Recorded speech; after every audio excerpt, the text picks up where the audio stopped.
Halo semua. Jika kamu mau melihat bukti perubahan Al-Quran dari naskah kuno, kamu berada di video yang tepat. Karena, pada video ini, kita akan melihat 3 contoh naskah kuno Al-Quran yang mengalami koreksi berupa penambahan kata Allah. Artinya, pada awalnya tidak ada kata Allah di dalam tulisan itu, namun kemudian ditambahkan kata Allah oleh seseorang. Nah, sebelum kita melihat 3 contoh penambahan kata Allah ke dalam naskah kuno Al-Quran, saya ingin memberitahukan bahwa saya mendapatkan informasi ini dari hasil penelitian Dr. Daniel Alan Brubaker. Dr. Brubaker adalah anggota Islamic Manuscript Association, dalam kurung IMA, International Quranic Studies Association, dalam kurung IQSA, Association for the Study of the Middle East and Africa, dalam kurung ASMEA, dan Dewan Editorial Review of Quranic Research, dalam kurung RQR. Jadi, dia adalah seorang pakar, peneliti naskah kuno Al-Quran, yang sudah diakui oleh dunia. Penambahan kata Allah yang ditemukan oleh Dr. Brubaker bukan hanya ada 3, tetapi ada banyak dan sudah dia publikasikan di dalam bukunya. Namun, kita hanya melihat 3 contoh dari sekian banyak penambahan kata Allah yang ditemukan oleh Dr. Brubaker. Kalau teman-teman mau tahu informasi lengkapnya, teman-teman bisa membeli bukunya Dr. Brubaker.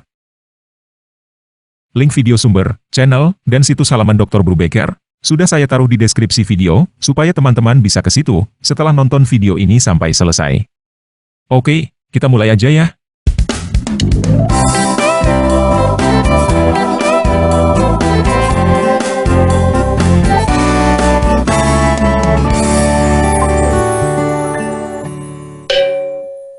Nah, contoh pertama yang kita lihat adalah Marcel 5, folio 11R.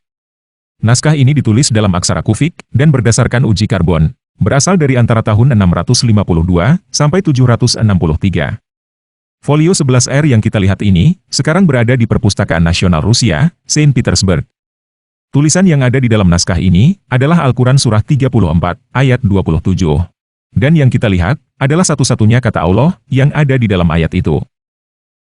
Di naskah ini, terlihat bahwa tulisan pertama yang ada di situ, hanya Huwa, kemudian dihapus, dan ditulis ulang, menjadi Huwa Allah, dengan tinta yang berbeda. Jadi, ayat ini awalnya, tetapi, dialah yang maha perkasa, lagi maha bijaksana. Kemudian, diselipkan kata Allah, menjadi, tetapi, dialah Allah yang maha perkasa, lagi maha bijaksana. Sehingga, ayat ini sudah diperbaiki, dan sudah menjadi sama, seperti ayat yang ada di dalam Al-Quran versi Hafs, yang ada sekarang. Contoh kedua yang kita lihat, adalah BNF Arabe, 326A, 7V. Tidak ada keterangan uji karbon naskah ini. Tetapi, naskah ini ditulis dalam aksara Hijazi, dan diperkirakan ditulis pada abad kedua setelah Hijriah. Sekarang, naskah ini berada di Perpustakaan Nasional Prancis. Tulisan yang ada di dalam naskah ini, adalah Al-Quran Surah 7, ayat 44. Dan seperti yang kita lihat di sini, kata Allah jelas diselipkan agak ke atas. Tidak sebaris dengan kata-kata lain, dan menggunakan tinta yang berbeda. Kalau kita melihat, kata Allah yang diselipkan di situ, sepertinya kata itu diselipkan di zaman yang sudah jauh lebih modern. Kata yang di kanan kata Allah itu, adalah kata laknatu, yang artinya kutukan. Jadi, awalnya, ayat ini isinya, laknatu, ala al-zalimin. Artinya, kutukan, bagi orang-orang yang zalim. Kemudian, diselipkan kata Allah, menjadi, laknatullahi, ala al-zalimin.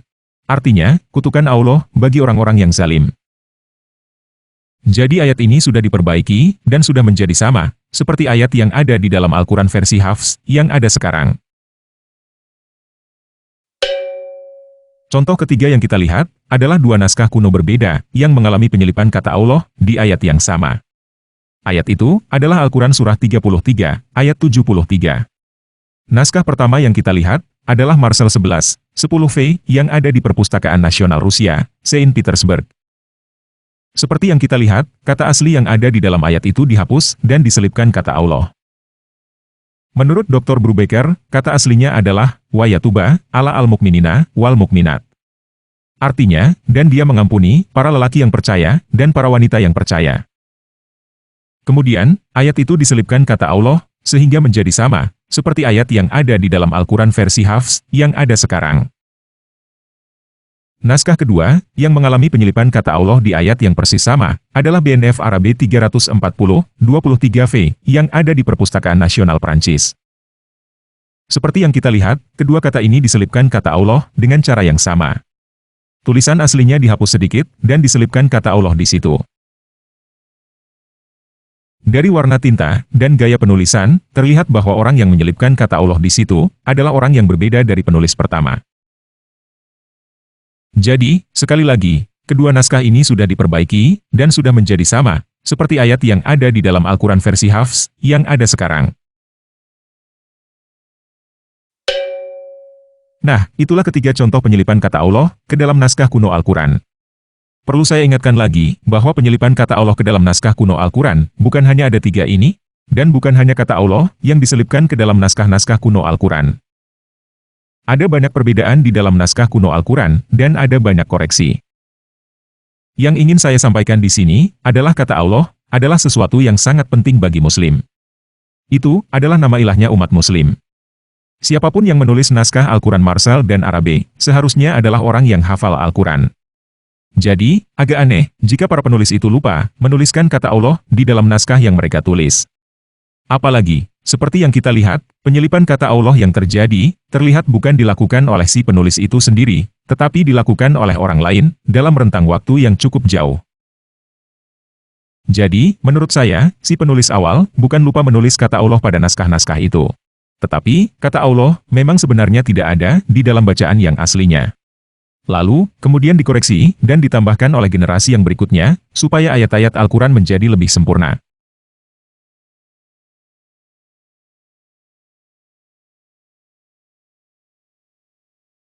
Artinya, kita hanya punya dua kesimpulan. Yang pertama, Al-Quran adalah wahyu, yang turun gedebuk dari Allah, yang kurang sempurna, kemudian diedit oleh tangan manusia, supaya lebih sempurna. Yang kedua, Al-Quran memang hanya buatan manusia, yang mengalami perubahan, dalam kurun waktu yang cukup lama. Menurut kamu, yang mana yang benar? Al-Quran adalah wahyu, yang turun gedebuk dari Allah, yang kurang sempurna, kemudian diubah, atau diedit, oleh tangan manusia, supaya lebih sempurna. Atau, Al-Quran memang hanya buatan manusia, yang mengalami perubahan, dalam kurun waktu yang cukup lama. Nah, kalau kamu sudah tahu jawabannya, silakan tulis jawaban kamu di kolom komentar di bawah video ini ya. Kalau menurut kamu video ini bermanfaat, silakan pencet tombol like, dan bagikan video ini ke sosial media lainnya. Dan kalau kamu belum subscribe channel ini, dipencet tombol subscribe-nya ya. Oke, sekian video kali ini. Yesus Kristus penguasa saya, mengasihi kamu.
Sibuk dan susah.